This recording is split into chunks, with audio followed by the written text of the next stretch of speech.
Friends. 3 days నుంచి చాలా ఇబ్బంది ఉంది ఇంట్లో. దానివల్ల ఇంటికి వెళ్ళలేకపోయాను. ప్రజెంట్ ఇక్కడ నేనే పొలం దగ్గర ఉన్నా ఫ్రెండ్స్. నేను చూడండి పొలం, అదే పొలం దగ్గర వచ్చి ఉన్నాను ఇక్కడే. అయితే 3 days నుంచి చాలా హెల్త్ ఇబ్బందిగా ఉంది. ఏమైందని డాక్టర్ దగ్గరికి వెళ్ళాను. సో వాళ్ళు చెప్పారు, దాని గురించి ఒక వీడియో చేస్తున్నా ఫ్రెండ్స్.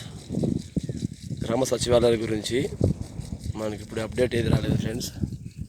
ఏదైనా అప్డేట్ వచ్చిందంటే మీకు అందరికీ తెలియపరుస్తాను ఫ్రెండ్స్. సరేనా ఫ్రెండ్స్? చూడండి ఫ్రెండ్స్, ఎక్కడ ఉన్నా నేను ఇప్పుడు హాస్పిటల్కి వెళ్ళి వచ్చాను. నిన్న కొంచెం బాగుంది రోజు. ఈ వింటర్ సీజన్లో మనకు ఏ డిసీజెస్ వస్తాయి, మనకు వచ్చే డిసీజెస్ ఏంటి, ఆ డిసీజెస్ నుంచి మనం ఎలా కాపాడుకోవాలి మన హెల్త్ని అనే దాని గురించి వీడియో చేస్తున్నాను ఫ్రెండ్స్. మనం ఈ వింటర్ సీజన్లో క్యాజువల్గా మనకి వింటర్ సీజన్ అంటే ఏముంది, ఆటోమేటిక్ కోల్డ్ ఎక్కువ ఉంటుంది, చలి ఎక్కువ ఉంటుంది. సో మనము ఆరు బయట కానీ ఈ కోల్డ్కి చలికి ఎక్స్పోజ్ అయినప్పుడు, తర్వాత ఎన్ని సీజన్లో డస్ట్కి ఎప్పుడైనా మనం కూడా డస్ట్కి ఎక్స్పోజ్ అయినప్పుడు, మామూలు సీజన్లో కూడా కొంచెం ప్రాబ్లం అనిపిస్తుంది మనకు.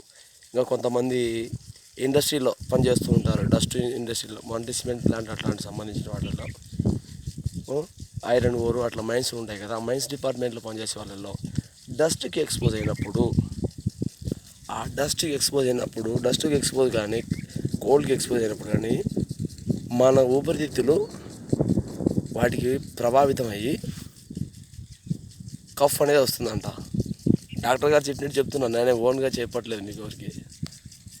ఆ కఫ్, ఇది దగ్గు అనేది రావడం వల్ల మనకేమవుతుంది, అలసట వచ్చి, ఆ దగ్గు వచ్చేసి, ఆయాసం వచ్చేసి చాలా ప్రాబ్లం అనిపిస్తుంది. సో నాకు కూడా అలా అనిపించింది. 2-3 days ఇక్కడ ఎక్స్పోజ్ అయ్యాను కోల్డ్కి. ఎక్స్పోజ్ అయితే నా ఫ్రెండ్కి ఏం కాలేదు, కానీ నాకు మాత్రం బాగలేదు. అందుకే ఈ మధ్య వీడియోలు కూడా చేయలేదు. సచివాలయం గురించి ఏదైనా అప్డేట్ వచ్చి కంపల్సరీ చెప్తాను ఫ్రెండ్స్. సో ఆ ఎక్స్పోజ్ చేయడం వల్ల నాకు విపరీతమైన దగ్గు వస్తుంది, ఆయాసం వస్తుంది, పిల్లి కూతురు అంటారు అలా కూడా వస్తున్నాయి. సరే వెంటనే ఇక్కడ కాదు అనేసి జ్వరం వచ్చినటువంటి హాస్పిటల్కి వెళ్తే, అక్కడ వాళ్ళు వెళ్ళి ఇట్లా వస్తుంది సార్ అంటే, అక్కడ పల్మనాలజిస్ట్ అంటే ఊపిరితిత్తుల స్పెషలిస్ట్ ఉంటారు, ఆయన దగ్గరికి వెళ్ళమన్నారు. అక్కడికి వెళ్ళాను ఫ్రెండ్స్. ఈ వింటర్ సీజన్లో మనకు తెలియకోకుండా నిదానంగా ఊపిరితిత్తులు అనేది ఇన్ఫెక్షన్ గురయ్యి మనిషిని ఖండనం చేసే ఒక వ్యాధి ఏదంటే ఊపిరితిత్తుల వ్యాధి అంట ఫ్రెండ్స్. ఈ ఊపిరితిత్తులు ఎప్పుడైతే ఇన్ఫెక్షన్ గురవుతాయో అప్పుడు మనిషికి మనకు తెలియదు ఇన్ఫెక్షన్ గురవుతుందనేసి, కానీ మనం తెలుసుకోవాలి. ఎలా అంటే మనకు ఇదే దగ్గు కానీ తుమ్ములు కానీ ఇలాంటివి ఎక్కువ అయితే మనం కంపల్సరీగా డాక్టర్ని కలసాలి. డాక్టర్ కలిస్తే వాళ్ళు ఎటువంటి సజెషన్ చెప్తారో ఆ సజెషన్ చూసి మనం కంపల్సరీగా పాటించాలి. సో అట్లా ఎక్స్పోజ్ అయినప్పుడు మనం ఎలాగా కేర్ తీసుకోవాలనేది ఇంకో నెక్స్ట్ వీడియోలో చెప్తాను ఫ్రెండ్స్. ఓకేనా ఫ్రెండ్స్?